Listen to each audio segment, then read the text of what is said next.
அண்ணி, ஒருத்தர் மேல சந்தேகம் வர்றது சகஜம் தானே அண்ணி. அதை எப்படி தப்புன்னு சொல்ல முடியும்? கௌரி அண்ணிக்கு மட்டும் அந்த சந்தேகம் வந்தா பரவாயில்ல, எல்லாருமே சந்தேகப்படுற சூழ்நிலை வந்திருக்குல்ல அண்ணி. அண்ணி, புகை இருக்குன்னா அங்க நெருப்பு இருக்குன்னு தானே அர்த்தம்.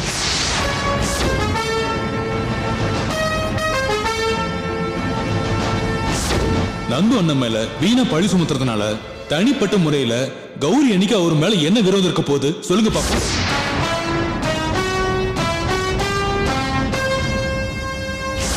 அண்ணி, ஒருத்தர் ஒரு விஷயம் உங்ககிட்ட சொல்றாங்கன்னா சொல்றவங்க யாருன்னு பார்க்காம அவங்க மேல கோவப்படாம அவங்க என்ன சொன்னாங்கங்கறத கேட்டு நமக்கு நாமே விமர்சனம் பண்ணிக்கிற பக்குவம் இருந்தா எல்லாருமே வாழ்க்கையில சந்தோஷமா இருக்கலாம். கௌரி அண்ணி சொன்னது ஏன் உண்மையா இருக்க கூடாதுன்னு கொஞ்சம் யோசிச்சு பாருங்க நீ. கண்டிப்பா ஒரு தெளிவான முடிவு கிடைக்கும் நீ.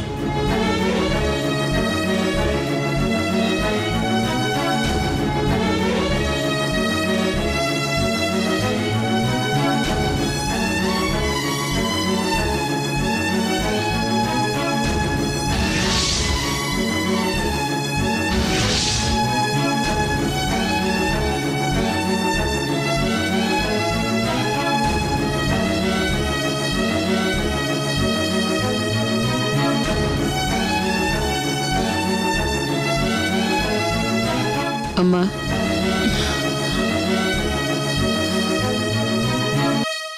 என்ன சாவித்திரி அம்மா? நைட்டு டிஃபனுக்கு என்னம்மா பண்ணட்டும்? உங்க இஷ்டம், ஏதாவது ஒண்ணு பண்ணுங்க சாவித்திரி அம்மா. சரிங்கம்மா.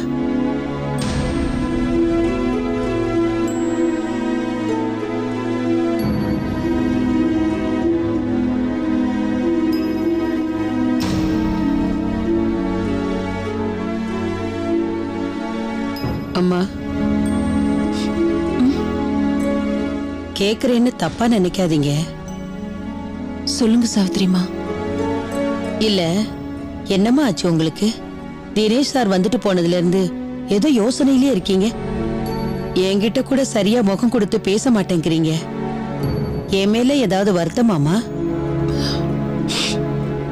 உங்க மேல நான் ஏன் வருத்தப்பட போறேன்? நான் தான் ரொம்ப குழம்பி போயிருக்கேன். என்னம்மா சொல்றீங்க?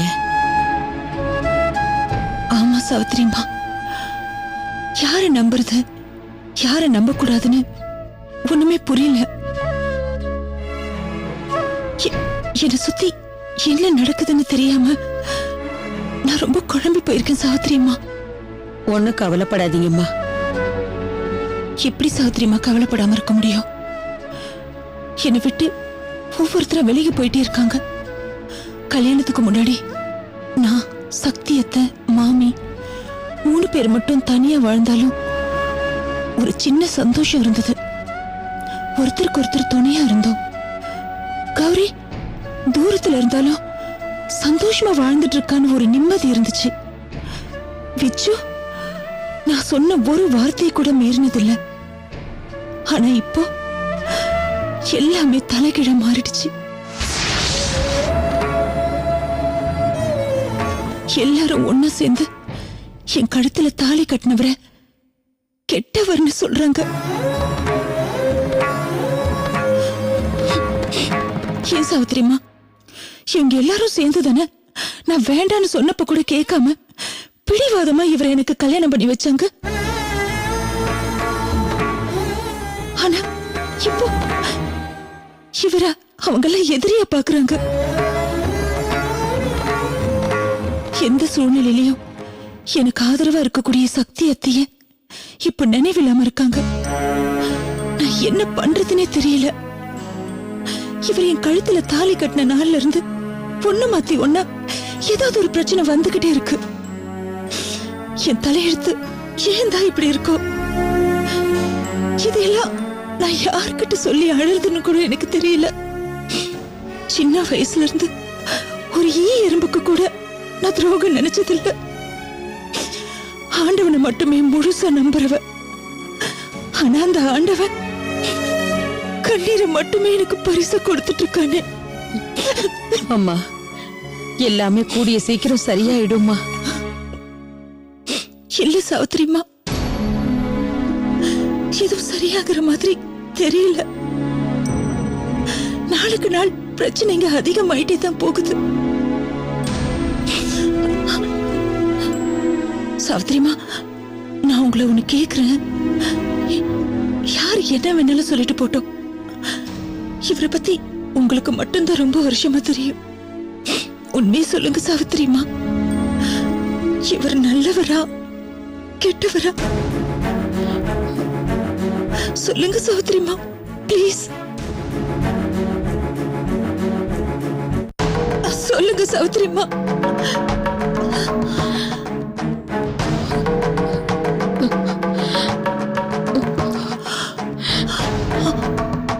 சாவித்திரிமா,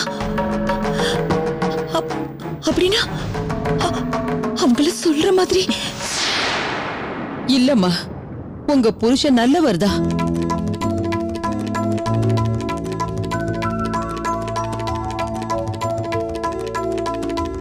யாரு எதை சொன்னாலும் நீங்க நம்பாதீங்கம்மா. உங்க வீட்டுக்காரரு ரொம்ப நல்லவரு. அவரோட நிச்சயமா நீங்க சந்தோஷமா வாழ்வீங்க. அதுக்காக என் உயிரை கூட கொடுப்பேன். கவலைப்படாதீங்கம்மா. போதும் சாவித்திரிமா, எனக்கு இது போதும். இனிமே அவரை பத்தி யார் என்ன சொன்னாலும் நான் நம்ப மாட்டேன். எனக்கு இப்பதான் நிம்மதியா இருக்கு. எனக்கு இது போதும், எனக்கு இது போதும், போதும்.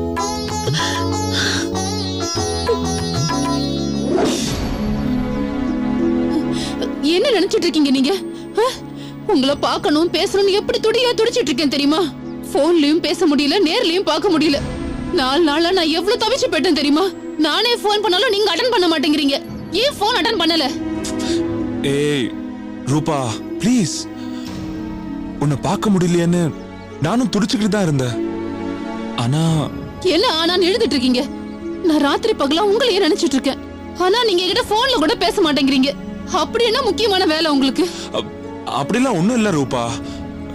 கொஞ்சம் பொறுமையா நான் என்ன சொல்றேன்னு கேளு. அப்புறமா நீ என்ன திட்டு, இல்ல உன் கையால் அடிச்சாலும் நான் வாங்கிக்கிறேன் ரூபா. இந்த மாதிரி ஐஸ் வச்சு பேசுறதுக்கெல்லாம் நல்லா தெரிஞ்சு வச்சிட்டு இருக்கீங்க. ஆனா ஒரு பொண்ணோட வேதனையை புரிஞ்சுக்க மாட்டேங்கிறீங்களே, அதான் உங்க மேல எனக்கு கோவம். இத பாரு ரூபா, உன் கூட பேசக்கூடாதுன்னு எனக்கு என்ன விரதமா? என்னோட சூழ்நிலை என்னன்னு உனக்கே தெரியும். 4-5 நாளாவே எனக்கு ஒரே டென்ஷன் ரூபா.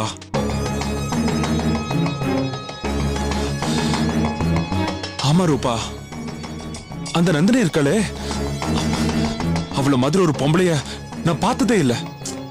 அவளை பத்தி நீங்க இப்ப கவலைப்படுறீங்க? அவ இப்ப காலாவதியான லைசன்ஸ் மாதிரி. இல்ல ரூபா, அவ இப்பெல்லாம் என்ன வாட்ச் பண்ண ஆரம்பிச்சிட்டா. எங்க போறேன் வரேன்னு கவனிக்கிறா. இன்னொரு பக்கம் அந்த சக்தியை நினைச்சு பயமா இருக்கு.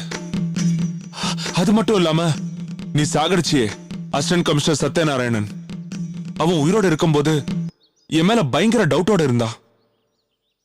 நான் தான் சக்தியை கடத்திருப்பேன்னு டிபார்ட்மெண்ட்டுக்கு கிரீன் சிக்னல் காட்டிட்டு போயிட்டான். அந்த டென்ஷன்ல தான் உன்னை பார்க்கவோ உங்கூட பேசவோ எனக்கு முடியாம போயிடுச்சு. என்ன ஃபாலோ பண்ணி பல வழியில பல பேர் சுத்திக்கிட்டு இருக்காங்க ரூபா. இந்த மாதிரி சமயத்துல நம்ம பழகிறது யாருக்கோ தெரிஞ்சா அவங்க நம்ம காதலுக்கு குறுக்க வந்துருவாங்களோன்னு எனக்கு பயமா இருக்கு. அதுக்காக தான் அடுத்தவங்க முன்னாடி உன்னோட கால் அட்டென்ட் பண்ண முடியல. தயவு செஞ்சு என் பிரச்சனையை புரிஞ்சுக்கோ ரூபா.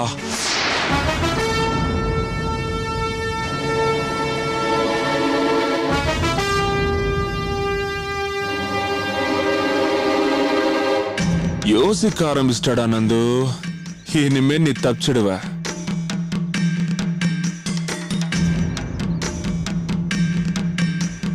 ரூபா, என்னாச்சு? என்ன மன்னிச்சிருங்க. நீங்க சொல்றதும் ஒரு விதத்துல சரிதான். உங்களுக்காகத்தான் அந்த சம்பந்தம் கிட்ட இருந்து எல்லா சொத்தையும் நான் எழுதி வாங்கினேன். நாம 2 பேரும் புருஷன் பொண்டாட்டியா வாழ போறத பார்க்க பிடிக்காம அந்த கிழவ நீங்க என்ன ஏமாத்திடுவீங்கன்னு சொல்லி வெறுப்பேத்திட்டு இருக்கான். என் தலையே வெடிச்சிடும் போல இருக்கு.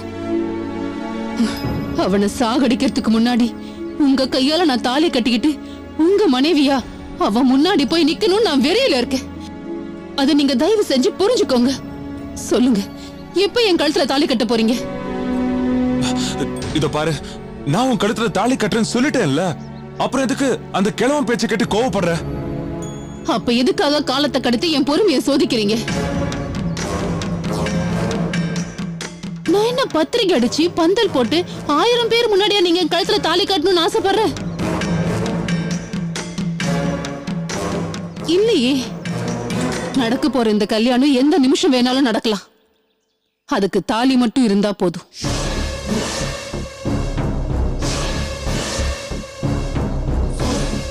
நான் எல்லாத்துக்கும் தயாரா தான் வந்திருக்கேன்.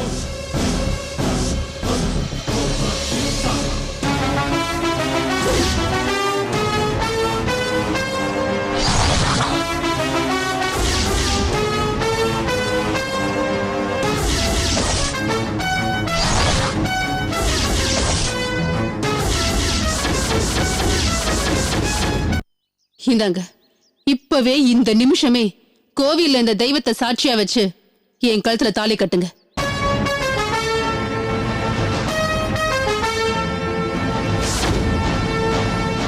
ஏன் தயங்குறீங்க? என்ன ரூபா இது? தாலி கட்ட சொல்லி இவ்வளவு அவசரப்படுற? தாலி மேல உனக்கு அவ்வளவு நம்பிக்கையா? நம்பிக்கை இல்லைங்க, ஏக்கம். என் கழுத்துல ஒரு ஆம்பளை தாலி கட்டணுங்கிற ஏக்கம். அந்த சம்பந்தம் என்ன இத்தனை வருஷமா வப்பாட்டியா தான் வச்சிருந்தான்.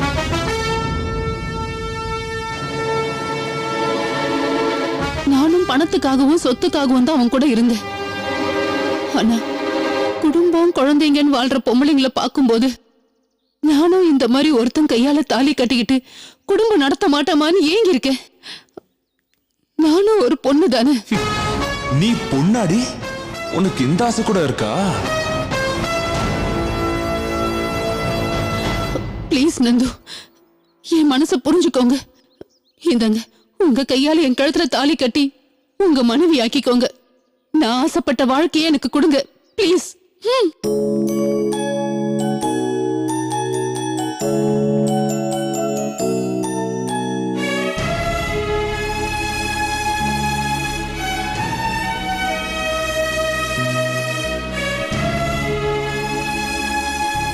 இத பாரு ரூபா, உன்னோட நியாயமான ஆசை எனக்கு புரியுது.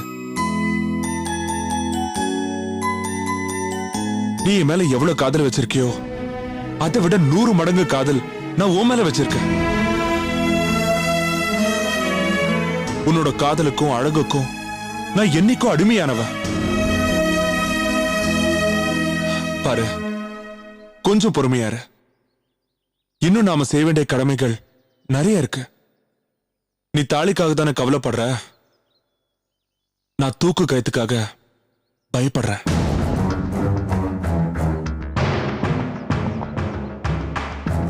ஆமா ரூபா, இந்த தாலி கயிர் என்னைக்குமே நிரந்தரமா உன் கழுத்துல இருக்கணும்னு நான் ஆசைப்படுறேன்.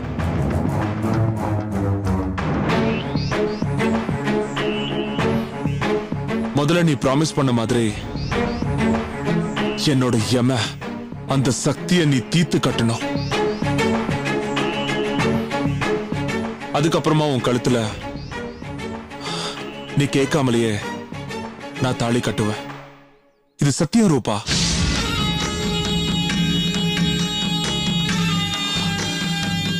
அந்த சக்தி உயிரோட இருக்கிற வரைக்கும் எனக்கு ஒவ்வொரு நாளும் தூக்கு மேடையை ஏறி இறங்குற மாதிரி இருக்கு.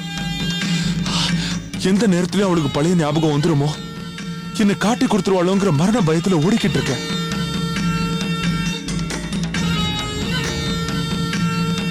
இத பாரு ரூபா, நீ என்னைக்கு அவளை தீர்த்து கட்டுறியோ அந்த நாள் தான் நம்ம கல்யாண நாள் ரூபா.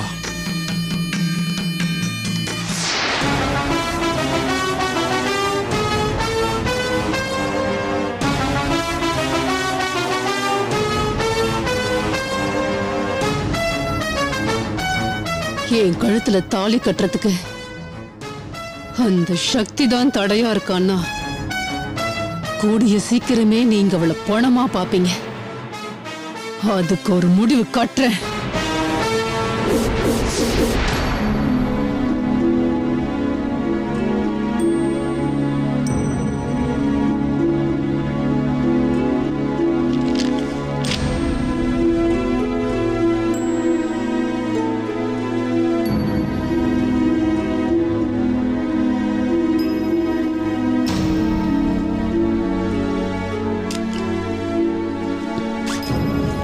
என்னடி செமஸ்டர் ஃபீஸ் கட்டிட்டியா இல்லையா? அது எனக்கு தெரியும், நீ ஒன்னும் சொல்ல வேண்டாம். இந்தா இதுல 2000 ரூபாய் பணம் இருக்கு, முதல்ல நாளைக்கு போய் கட்டிடு.